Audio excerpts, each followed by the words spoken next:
अब जब हमारे पास फर्स्ट टर्म और लास्ट टर्म जब मल्टीप्लाई होगी तो क्या आंसर आएगा, 3 7 जार 21।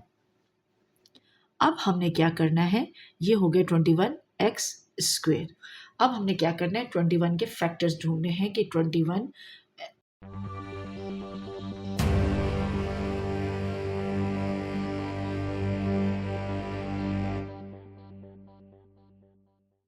बिस्मिल्लाहिर्रहमानिर्रहीम। अस्सलाम वालेकुम स्टूडेंट, कैसे हैं आप सब। आई होप कि आप बहुत अच्छे होंगे। आप देख रहे हैं अपना YouTube channel classroom coach. Student, आज मैं आपको सिखा रही हूँ 7B का क्वेश्चन नंबर 2, जो कि हमारे 7th क्लास की बुक में से हम सॉल्व कर रहे हैं और सीख रहे हैं। स्टूडेंट, क्वेश्चन नंबर 1 का कंटेंट ऑलरेडी अपलोड कर दिया गया है। अगर आप लोगों ने मेरी वो वीडियो नहीं देखी तो उस वीडियो का लिंक इस वीडियो की डिस्क्रिप्शन में दे दिया गया है। आप वहां से जाके देख सकते हैं, सीख सकते हैं, समझ सकते हैं। वीडियो को लाइक, शेयर और सब्सक्राइब करना मत भूलिएगा। स्टूडेंट, क्वेश्चन नंबर 1 ज़रूर देखिएगा ताकि आपको आगे के क्वेश्चन ईजिली समझ आ सके, क्योंकि क्वेश्चन नंबर 1 में हमारे पास जो स्टेप है, जो क्वेश्चन है, जो वैल्यूज़ है वो ईजी है। इस तरीके से क्वेश्चन नंबर 2 में उससे थोड़ी सी बड़ी वैल्यूज़ है और क्वेश्चन नंबर 3 में उससे बड़ी। तो जब तक आप लोग क्वेश्चन नंबर 1 को नहीं देखेंगे तो आपको क्वेश्चन नंबर 2 ईजिली समझ नहीं आएगा। तो स्टूडेंट, चलते हैं अपनी एक्सरसाइज 7B की तरफ और उसका क्वेश्चन नंबर 2 रीड करते हैं और फिर इसको समझते हैं और फिर सॉल्व करते हैं। हमारे पास जो चैप्टर है वो है क्वाड्रेटिक एक्सप्रेशन। चैप्टर नंबर 7 की हम बात कर रहे हैं और जो उसका हम टॉपिक पढ़ रहे हैं, सीख रहे हैं, वो है फैक्टराइजेशन। यानी हम क्वाड्रेटिक हम उसकी पढ़ रहे हैं फैक्टराइजेशन। अब हमारे पास है क्वेश्चन नंबर 2 है, factorise each of the following. हमारे पास जो क्वेश्चन नंबर 2 है स्टूडेंट, वो हमारे पास है factorise each of the following expressions completely. यानी हमने इसको क्या करना है, फैक्टराइज करना है। फैक्टराइज का मतलब है हमने इसको डिवाइड करना है या कॉमन हमने नंबर इसमें से लेना है। तो आइए इसका कुछ पार्ट ए लिखते हैं और उसको फिर सॉल्व करते हैं। तो हमारे पास जो स्टूडेंट एक्सरसाइज है, हम एक्सरसाइज 7B सॉल्व कर रहे हैं जो कि क्लास 7 की बुक में से है स्टूडेंट। और आज हम सीख रहे हैं इसका क्वेश्चन नंबर 2। और 2 का जो ए पार्ट है उसके हमारे पास जो वैल्यू है वो वैल्यू हमारे पास है 3x² प्लस 10x और प्लस 7। स्टूडेंट, अगर आपको मेरा प्रीवियस वाला लेक्चर आपने देखा है तो उसमें आपने देखा होगा कि हम क्या करते हैं, फैक्टराइज करने के लिए हमारे पास यहाँ ये 3 टर्म्स है, इसमें से फर्स्ट टर्म और लास्ट टर्म को हम क्या करते हैं, मल्टीप्लाई करते हैं। अब जब हमारे पास फर्स्ट टर्म और लास्ट टर्म जब मल्टीप्लाई होगी तो क्या आंसर आएगा, 3 7 जार 21। अब हमने क्या करना है, ये हो गया 21x²। अब हमने क्या करना है, 21 के फैक्टर्स ढूंढने हैं कि 21 कौन से दो नंबर है जिनको मल्टीप्लाई करें तो हमारे पास 21 आता है। तो अगर हम 3 का टेबल पढ़े, 3 7 जार हमारे पास क्या होता है, 21। यानी 3x प्लस 7x। अब देखें, 3 और 7 जब मल्टीप्लाई होता है तो हमारे पास क्या आता है, 21x²। बट 3 और 7 जब हमारे पास ऐड होता है तो हमारे पास मिड वाली वैल्यू आती है। इसका मतलब है यानी हमने मिड वाली वैल्यू को ब्रेक करना है। इस तरह ब्रेक करना है कि हमारे पास जो दो नंबर आए, दो टर्म्स आए, उनका जो ऐड या सब्ट्रैक्शन हो वो मिड वाली वैल्यू बने, या उन दोनों को जब हम मल्टीप्लाई करें तो उसका आंसर जो हमने फर्स्ट और लास्ट वैल्यू या टर्म को मल्टीप्लाई किया तो हमारे पास वो आंसर आना चाहिए। और हमारे पास यहाँ पर फर्स्ट और लास्ट टर्म मल्टीप्लाई करने से जो आंसर आए वो 21x है। तो 3 को जब हम 7 से मल्टीप्लाई करते हैं तो 21 आता है, और 3 और 7 को जब हम ऐड करते हैं तो मिड वाली वैल्यू आती है। इस तरीके से हमारे पास मिड वाली वैल्यू ब्रेक हो गई इन दो किससे, फैक्टर्स से। तो ये वाले दो फैक्टर्स जो है 3x प्लस 7x, ये जो दो टर्म्स आई है, फैक्टर्स जो आए हैं, इनको हम क्या करेंगे, मिड वाली वैल्यू की जगह लिखेंगे और फर्स्ट वैल्यू और लास्ट वैल्यू को ऐसे ही एज इट इज़ लिखेंगे। स्टूडेंट, ये वर्किंग करना ज़रूरी है, अदरवाइज आपसे क्वेश्चन में एरर होंगे। अब हम क्या करेंगे, फर्स्ट वैल्यू को ऐसे लिखेंगे 3x² प्लस हम क्या लिखेंगे, 3x प्लस 7x ये वाले जो अभी हमने फैक्टर्स ढूंढे, और लास्ट वाली वैल्यू लिखेंगे +7। यानी इस क्वेश्चन में फर्स्ट और लास्ट वही वैल्यू हम लिखते हैं टर्म, और मिड वाली वैल्यू यानी ब्रेक होके जो 2 फैक्टर्स आते हैं उनको लिखा जाता है। अब इसके बाद स्टूडेंट अगर आप देखें तो हमारे पास क्वेश्चन में 3 टर्म्स है, बट अब हमारे पास जो मिड वाली वैल्यू ब्रेक हुई तो ये 4 टर्म्स का एक्सप्रेशन बन गई। अब हम क्या करेंगे, इसमें से 2 का पेयर बनाएंगे। ये 2 का पेयर बन यानी 3x² प्लस 3x का एक पेयर बना, देन 7x और +7 का एक पेयर बना। ये पेयर हम इसलिए बना रहे हैं क्योंकि अब हम इसमें से क्या करना है, हमने इसका कॉमन फैक्टर लेना है, हम इसका कॉमन। तो अब हम देखेंगे कि अगर हम यहाँ पर ऐसा कौन सा टेबल है जो कि 3 को डिवाइड करेगा, या दूसरे अल्फाज में अगर हम करें कि 3 किस टेबल से डिवाइड होता है, तो 3 डेफिनेटली अपने आप से डिवाइड होता है, तो 3 हमारे पास बाहर आ जाएगा। और अगर तीसरी बात मैं आपको बताऊं तो आप देखिए हमारे पास 2 टर्म्स है, 2x² प्लस 3x, तो दोनों सेम है, तो सेम में से एक कॉमन हम ले लेंगे। कॉमन हम क्या लेंगे, 3, दोनों के सेम है तो 3 बाहर आ गया। इस तरह भी आप समझ सकते हैं। दूसरा आप इस तरह समझ सकते हैं कि 3 को कौन सा फैक्टर डिवाइड करता है, 3 को 3 ही डिवाइड करता है। तो जो बात आपको इजी लगे आप उसको जहन नशीन करके उस तरीके से क्वेश्चन सॉल्व कर सकते हैं। अब हम क्या करेंगे, और साथ में हम देखेंगे कि दोनों टर्म्स के साथ वेरिएबल x लगाए तो x भी हमारा कॉमन आ जाएगा। अब यहाँ पर हमारे पास कॉमन आया 3x, यूँ समझे कि ये वाली वैल्यू बाहर आ गई है। अब हम क्या करेंगे, 3x को किससे मल्टीप्लाई करें कि अगेन 3x² आए, तो 3 तो हमारे पास मौजूद है, यानी 3 1 ज़ा 3 हो जाएगा, तो 1 हम नहीं लिखते। हम क्या करेंगे, x को x के साथ यानी 3x मल्टीप्लाई होगा x के साथ, तो अगेन 3x² हमारे पास आएगा। सॉरी, ठीक है। अब आगे हम लिखेंगे प्लस एज इट इज़, और 3x को हम किससे मल्टीप्लाई करें कि अगेन 3x आए, तो हम क्या करेंगे, यहाँ से या दूसरे अल्फाज में यूँ समझ लें कि 3x बाहर आ गया, तो यहाँ पर क्या बचा 1, यानी 3x 1 ज़ा, तो अगेन 3x हमारे पास आएगा। अब हम क्या करते हैं, नेक्स्ट ब्रैकेट में भी कॉमन लेते हैं।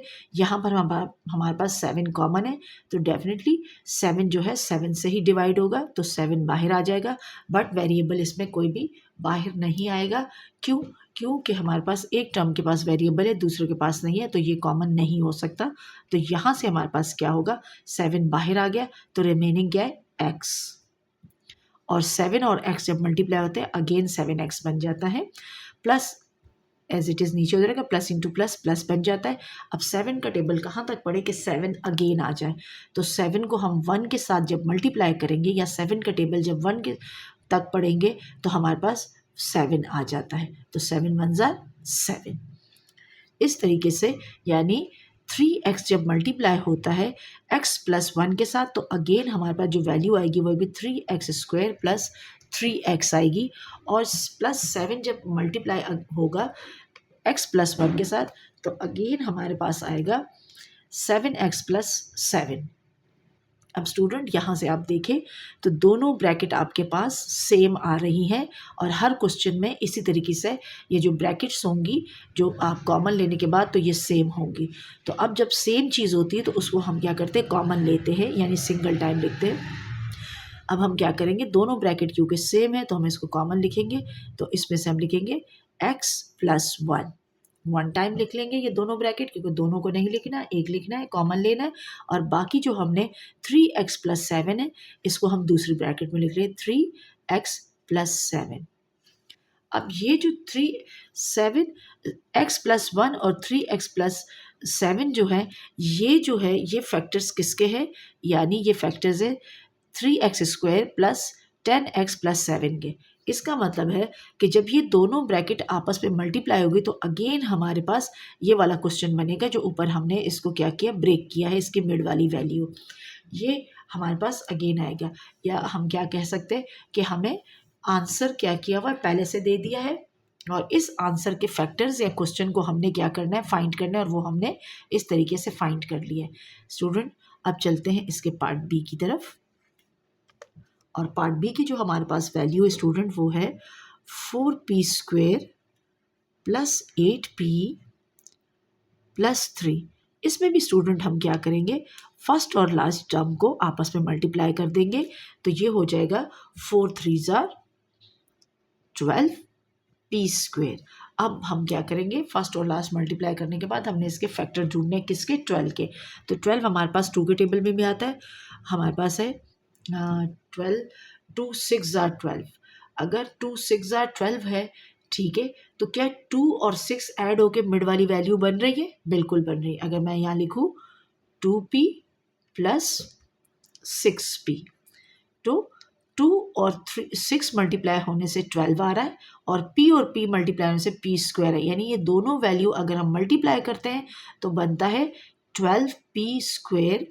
और अगर हम 2p को प्लस 6 के साथ प्लस करते हैं तो हमारे पास 6p के साथ प्लस करेंगे तो हमारे पास क्या बनता है, मिड वाली वैल्यू यानी 8। इसका मतलब है हमारे पास मिड वाली वैल्यू अगर ब्रेक हुई है तो वो किस तरह हुए, 2p प्लस 6 की शक्ल में। तो हम क्या करेंगे, प्लस 8 की जगह लिखेंगे 2p प्लस 6p, और यही हमारे पास दोनों मल्टीप्लाई होंगे। तो फर्स्ट और लास्ट वैल्यू के मल्टीप्लाई करने से जो आंसर आ रहा है वो बन रहा है, ये इसके फैक्टर्स भी हैं। तो हम इस वाली वैल्यू को यहाँ लिखेंगे, तो क्या करेंगे, 4p square plus 2p plus 6p, ये दोनों हम सेंटर में लिखेंगे, मिड वाली वैल्यू यानी 8 ब्रेक हो गया, प्लस 3। अब हमारे पास 4 टर्म्स है, अगेन हम 2 वैल्यूज़ की पेयर बनाएंगे और इस तरह हम पेयर बनाएंगे। पेयर बनाना इसलिए ज़रूरी है कि हम क्या करते हैं, कॉमन लेंगे। नेक्स्ट स्टेप में हम कॉमन लेंगे। ऐसा कौन सा टेबल है जो 4 को भी डिवाइड करता है और 2 को भी डिवाइड करता है, तो वो हमारे पास 2 का टेबल है, तो 2 बाहर आ गया। इसी तरीके से हमारे पास यहाँ पर और क्या कॉमन है, p, क्योंकि इस हमारे पास फर्स्ट टर्म में भी p मौजूद है, p स्क्वायर, और p है यहाँ पर भी मौजूद है, तो हम यहाँ पर p कॉमन ले लेंगे। तो इसका मतलब है कि 2p हमारे पास कॉमन आ गया। अब 2 का टेबल कहाँ तक पढ़ेंगे कि 4 आ जाए अगेन, तो 2 का टेबल 2 से 2 तक पढ़ेंगे, 2 2 4, और हमें p स्क्वायर चाहिए तो p इंटू p और p जब मल्टीप्लाई होगा अगेन p स्क्वायर। तो अब आगे चलते प्लस, अब 2p हमारे पास कॉमन है और 2p हमारे पास यहाँ पे, हमें 2p को किससे मल्टीप्लाई करना है, अगेन 2p है, तो 2 का टेबल कहाँ तक पड़े, या यूँ समझे कि 2 हमारे पास ये 2 बाहर है और 2 का टेबल कहाँ तक पड़े, अगेन 2 है, तो 2 1 2 बनता है, और ये p इसके साथ एज इट इज़ आ जाएगा। तो ये हमारे पास इसके यानी फैक्टर्स आ रहे हैं। अब आगे है प्लस, तो यहाँ से कॉमन क्या है, यानी 3 और 6। तो ऐसा कौन सा टेबल है, ऐसा कौन सा फैक्टर है जो 3 और 6 को डिवाइड करता है, कॉमन नंबर है, तो वो हमारे पास है 3। 3 बाहर आ गया, तो 3 के टेबल कहाँ तक पड़े, 2 तक, 2, और क्योंकि हमने p यहाँ से कॉमन नहीं लिया तो 2p, 2 3 2 6 एंड p, तो ये हमारे पास दोबारा बच जाता है 6p, और प्लस का प्लस आएगा, और हमारे पास 3 कॉमन आ गया। 3 का टेबल कहाँ तक पड़े कि 3 अगेन आ जाए, 3 1 3, ऊपर वाला नंबर फिर आ गया। इसका मतलब है कि 2p जब मल्टीप्लाई होगा 2p प्लस 1 के साथ, तो अगेन जो वैल्यू बनेगी वो बनेगी 4p स्क्वायर प्लस 2p, और प्लस 3 जब मल्टीप्लाई होगा 2p प्लस 1 के साथ तो बनेगा 6p प्लस 3, क्योंकि ये हमारा क्वेश्चन बैक जाता है वापस। अब हम क्या करेंगे, यहाँ पर दोनों ब्रैकेट सेम है तो इसमें से हम कॉमन लेंगे, 2p प्लस 1 ब्रैकेट क्लोज, दोनों को नहीं, एक को हम लिखेंगे, यानी कॉमन वर्ड मैंने यूज़ किया, और जो हमने कॉमन फैक्टर्स लिए हैं वो हम एक ब्रैकेट में लिखेंगे, 2p और plus 3।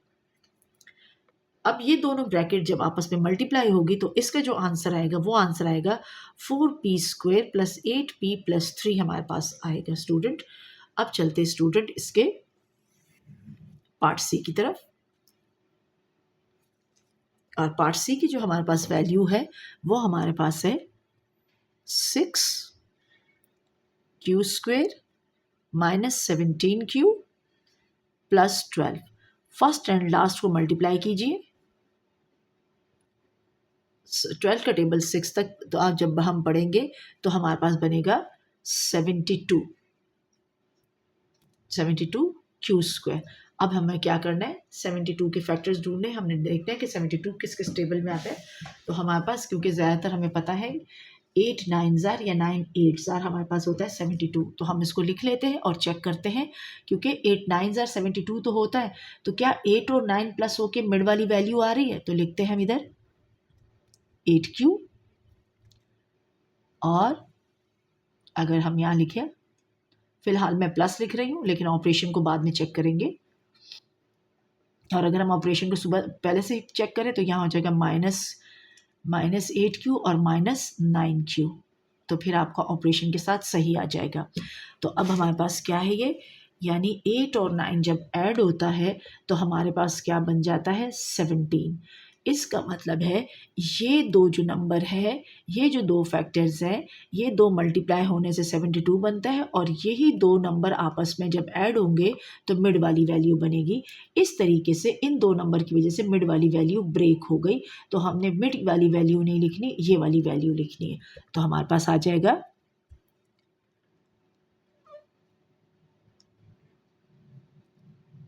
6Q² -8Q then -9Q, क्योंकि माइनस माइनस हमारे पास क्या बन जाता है, माइनस कॉमन आएगा और दोनों ऐड हो जाएंगे तो 17 बनेगा, और +12। अब ये बन गए हमारे पास 4 टर्म्स, तो इनमें से हम 2 2 का पेयर बनाएंगे, और नेक्स्ट स्टेप में हम क्या करेंगे, हम लेंगे इसमें से कॉमन। ऐसा कौन सा टेबल है जो 6 और 8 को डिवाइड करता है, तो वो 2 का टेबल है, तो हम लेंगे 2, 2 कॉमन हो जाएगा, और दोनों में Q, जो Q के दोनों टर्म के साथ Q जो है ना सेम है, तो हम Q को भी कॉमन ले लेंगे।